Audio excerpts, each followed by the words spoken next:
बिस्मिल्लाहिर्रहमानिर्रहीम। नाज़रीन, इस वक्त मेमन आवाज़ पार्किंग एरिया में मौजूद है जिलानी सेंटर के। और जैसे कि हमने कहा था कि जिलानी सेंटर की बड़ी अजीब कहानी है।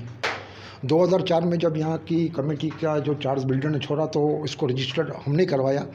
इसके बाद मुख्तलिफ़ हाथों पे ये चलती रही, मुख्तलिफ़ अदवार से गुज़री, लेकिन अगर किसी का फ़ायदा हुआ तो किसका हुआ। बहरहाल जो उन्होंने इन्वेस्टमेंट की थी वो तो टोटल डूबते हुए नज़र आए, जिसमें राकिम खुद भी शामिल है।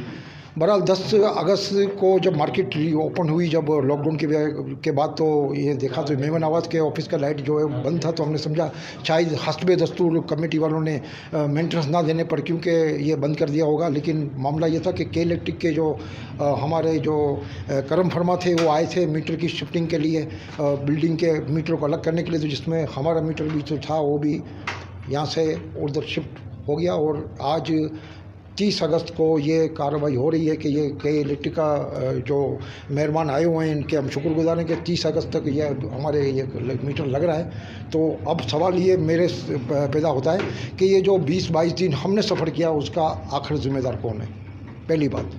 दूसरी बात ये कि ये मीटरों का जहाँ तक मामला आते हैं उनकी एक कमेटी की कस्टडी में चलते हैं। कमेटी वाले अगर किसी का 2-4 महीने का मेंटेनेंस अगर नहीं होता तो उसकी लाइट डिस्कनेक्ट कर देते हैं।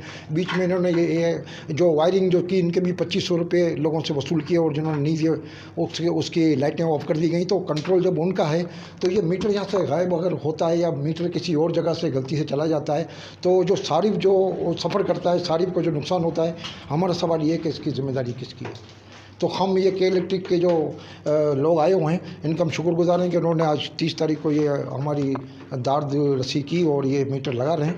तो हमने जैसे 10 तारीख को प्रोग्राम शुरू किया था और आपको बताया था कि हम इस पर अलग एक बनाएंगे जिलानी सेंटर के शब व रोज़ किस तरह के गुज़र रहे हैं, या जिलानी के जो मामला हैं कि 2004 के बाद यहाँ किस किस ने बेती गंगा में हाथ धोए। क्योंकि मुझे याद पड़ता है कि जब 2017-19 में हमारी कमेटी थी तो शॉर्टफॉल हो गया था 15 लाख का, जो रिकवरी 6 लाख रुपए की हुई थी। तो बाद में ये मामला मेरे हाथ में आ गए तो मैंने एक रुपये का हिसाब जब दिया और 5 रुपये का सिक्का भी मैंने इनके हिसाब में रखा। तो जब मैंने इनसे हिसाब मांगा तो इन्होंने मुझे टारगेट किया। जैसे कि सब लोगों को पता है कि मामला लिटिगेशन में चले गए थे और कोर्ट की तरफ से नोटिस, हमने इनको लीगल नोटिस भी इशू करवा दिया जिन्होंने जवाब भी दिया। लेकिन हम लिटिगेशन में जाना नहीं चाहते। हम ये मुकदमा जिलानी के दुकानदारों को आगे रखते हैं कि अगर इस किस्म के वाक़यात होते हैं तो उसकी जिम्मेदारी किस पे होती है।